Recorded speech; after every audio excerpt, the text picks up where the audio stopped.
theaters are, of course, entirely empty, do you understand that having people buy tickets is an important part of success in your industry? Rachel Zegler, I guess, didn't get the memo.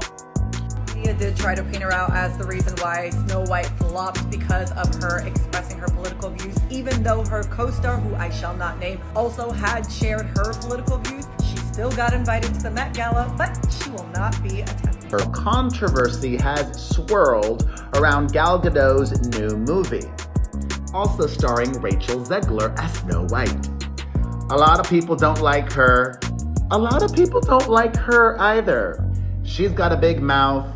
She talked trash about the original movie. No one showed up, not even out of pity. Rachel Zegler, once hailed as Hollywood's next breakout star, stood in front of a sea of empty seats in one of London's most iconic theaters. This wasn't a movie set. This wasn't a viral meme or an awkward red carpet clip. This was real life. A live show, a dream role, and the harshest kind of silence you can imagine. Rachel had hoped that Evita, her West End debut, would be her big comeback moment. A way to shift the narrative, prove her doubters wrong, and remind people that she's more than just internet controversy. But instead, it's flopping harder than even her most cynical critics predicted. We're talking about the London Palladium here, a venue that seats 286 people. It's not just a big stage, it's the stage. Legendary. And yet, according to early booking data and verified public listings, over 70% of those seats are sitting empty, night after night. Entire sections unsold. Premium seats untouched. Some tickets have dropped as low as €29.50, which, if you know London theatre,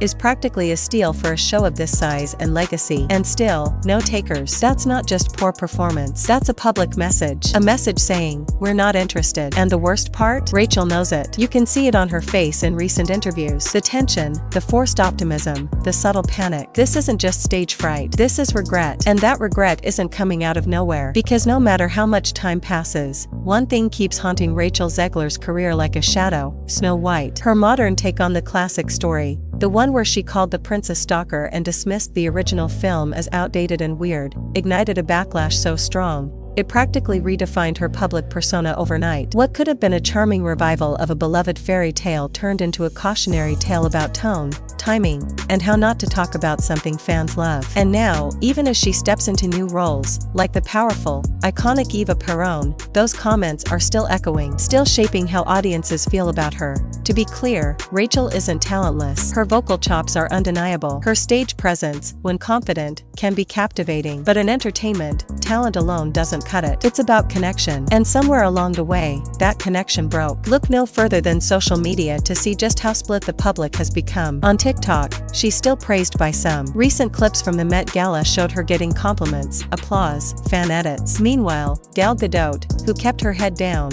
stayed out of the Snow White firestorm, and didn't say anything controversial, was getting dragged in the comments. The internet's weird like that. But here's the thing, online buzz doesn't always translate to real-world success. Likes don't equal ticket sales. Retweets can't fill a theater. To see just how bad things were getting, we checked the official booking pages for Evita. What we found was jaw-dropping. Rows upon rows of unsold seats across nearly every night in June, July, and August. Front row, balcony, weekend performances, all available. It was almost like people either forgot the show existed, or worse, they knew and chose not to care. That's a hard pill to swallow for any actor, let alone one trying to rewrite their narrative. Even more confusing, producers had claimed the show racked up $4 million in ticket sales before Rachel was even announced. So what happened to all those tickets? Where are those audiences now? Fans on Reddit are already questioning whether that $4 million figure was real, or just clever PR spin meant to drum up hype.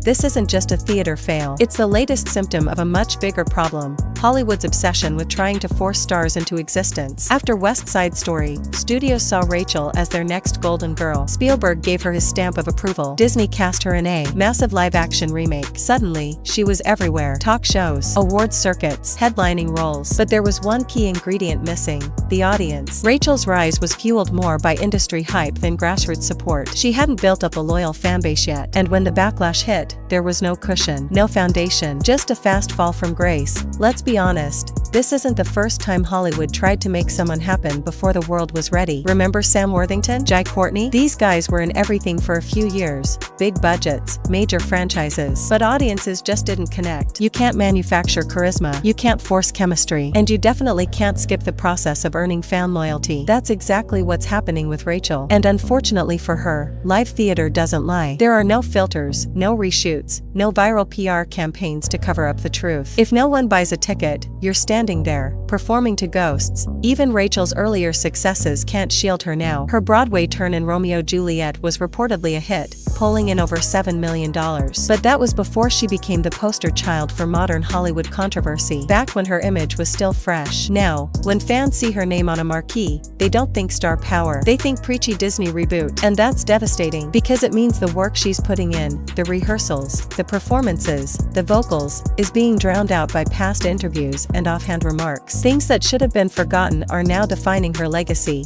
And the public isn't just reacting to what she said, it's reacting to how she said it. Many of her comments came across as condescending, dismissive, more focused on moralizing than entertaining. One fan on TikTok shared their experience meeting her at an event. And let's just say, the vibe wasn't great. Cold, standoffish, not the kind of interaction that builds goodwill. And yet, despite the mounting disconnect, media outlets continue to frame Rachel as a rising success, a Golden Globe winner, a generational talent. It starts to feel less like confidence and more like desperation, like Hollywood is trying to salvage a bet that's already lost. Case in point, her role in The Ballad of Songbirds and Snakes, the Hunger Games prequel. The movie did fine at the box office, but let's be real, that had nothing to do with Rachel. That franchise could run on fumes and still make money. People showed up because it was Hunger Games, not because of her. And now that the theater world has exposed just how thin her real fanbase is, the studios are scrambling, quietly backing off, ghosting her, Hollywood style. One minute she's headlining a reboot, the next, silence. Even Spielberg,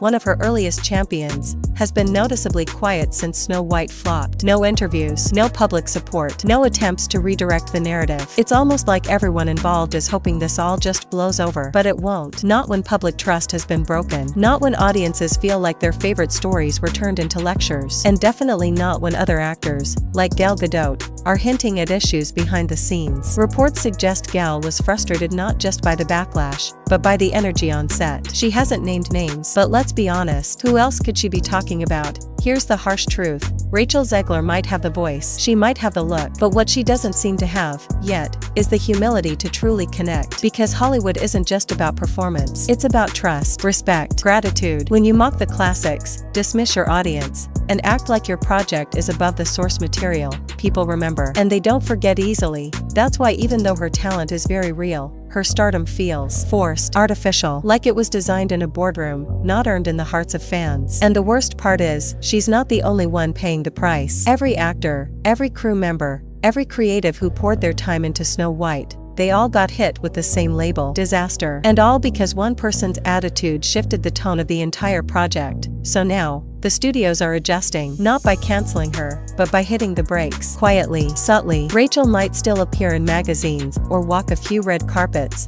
but make no mistake, the star-making machine is slowing down fast. The takeaway here isn't just about Rachel. It's about how fragile fame is when it's built on shaky ground. Her career isn't over, not by a long shot, but it's on pause. A very public, very painful pause. And not because of one bad performance or one weak film, but because of something deeper. She forgot the number one rule of this industry. The audience decides. Not casting directors, not press junkets, not studio execs. The fans are the ones who choose who rises and who fades. Hollywood gave her the roles, the awards, the press cycles, but skipped the part where she actually earned the public's trust. And now, we're watching the fallout live, on stage, in theater lobbies, across comment sections around the world. And honestly, we hope she learns from it, because no one wants to see talent wasted. But if she doesn't, someone else will come along who does get it. Someone who understands that storytelling matters, that audiences deserve respect, that charisma can't be forced, and that connection, not controversy, is what makes a star. What do you think? Was Rachel unfairly targeted? Or was this the inevitable result of Hollywood trying to force something that just wasn't working? Drop your thoughts in the comments. We'll be reading every single one. And if you want more deep dives like this, don't forget to subscribe. This story's not over, not by a long shot.